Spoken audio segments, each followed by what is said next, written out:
bonjour ou bonsoir. Je suis dans la joie de vous savoir vraiment nombreux en train de me suivre dans ces instants. Je suis donc privilégié de me savoir entrer dans votre maison afin de partager avec vous un moment, un court instant. De nos jours, on parle beaucoup de l'adoration. Dans plusieurs assemblées, on parle de l'adoration.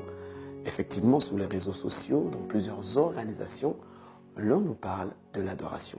Mais qu'est-ce donc l'adoration? Aujourd'hui, chaque personne qui essaie de chanter, il dit qu'il adore. Chaque personne qui essaie de jouer un instrument, il dit il adore. C'est une très bonne nouvelle qu'il puisse y avoir des adorateurs. Mais lorsque nous lisons dans Jean 4, Jésus parle à la femme samaritaine, il dit « L'heure vient, et elle est déjà venue, où les vrais adorateurs adoreront le Père en esprit et en vérité. » Ce sont là les adorateurs que le Père recherche. Waouh, quelle bonne nouvelle.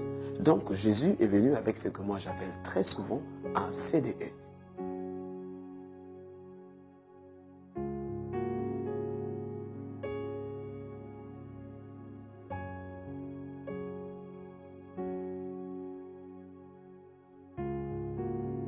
Un CDE, c'est un contrat à durée éternelle. Le Père recherche des adorateurs. Tiens, écoutez ça. Savez-vous que le diable, autrefois appelé Lucifer, faisait partie du royaume de Dieu? Lucifer était créé pour la gloire de Dieu. Lucifer conduisait l'adoration. Il était en charge de l'adoration. Il s'est rébellé, il a attiré avec lui un tiers des anges. Et de là a commencé la première guerre. Pour la première fois, on pouvait parler de la guerre, c'était dans le royaume des cieux, dans le royaume des dieux. Et donc, l'adoration était à la base de cette guerre. Donc, l'adoration n'est pas un sujet à négliger. C'est à cause de l'adoration qu'il y a eu guerre dans le ciel. Si Michel-Ange a pu se battre, a pu combattre Lucifer, c'est à cause du fait que Lucifer voulait aussi qu'on puisse l'adorer. Il voulait élever son trône au-dessus de Dieu, sur l'adoration. Et nous voyons encore Satan revenir en charge lorsque Jésus quitte le Jourdain pour se diriger, conduite par l'Esprit, dans le désert afin d'y être tenté.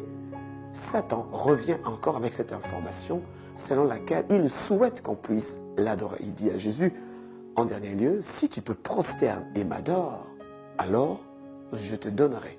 Deux choses à retenir. Satan n'a pas arrêté de chercher des adorateurs. Il en cherche encore. Et d'ailleurs, il promet à tout celui qui va se prosterner et l'adorer des très bonnes choses. Il dit à Jésus, si tu te prosternes et m'adores, il est toujours à la quête des adorateurs. Donc, si dans Jean 4, Jésus cherche des adorateurs, le Père recherche des adorateurs, donc Satan aussi cherche des adorateurs. Mais une bonne information que Satan nous donne, c'est qu'il dit, si tu te prosternes et m'adores, je te donnerai. Donc ceux qui se prosternent et adorent finissent par obtenir quelque chose.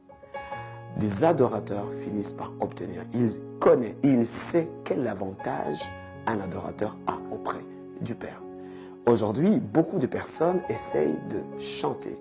Beaucoup de personnes essaient de jouer de l'instrument et disent qu'ils adorent. Beaucoup organisent des concerts dont ils nomment des concerts d'adoration.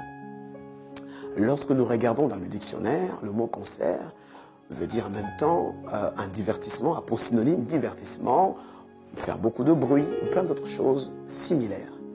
Est-ce que le Seigneur Jésus parle du concert ou des adorateurs? Est-ce que lorsque Abraham est en train de dire à ses serviteurs, vous restez ici, moi et le fils Isaac, nous allons monter pour adorer, était-il en train de monter avec un instrument de musique? Est-ce qu'à cette époque, il y avait des notes de musique, le solfège, le sol, le fa ou le do dièse? Est-ce que Abraham était en train de dire à ses serviteurs, vous n'avez pas d'instrument de musique, vous ne pouvez pas monter avec moi à adorer? Ou il s'agit d'autre chose? Que le Seigneur vous bénisse. Au revoir.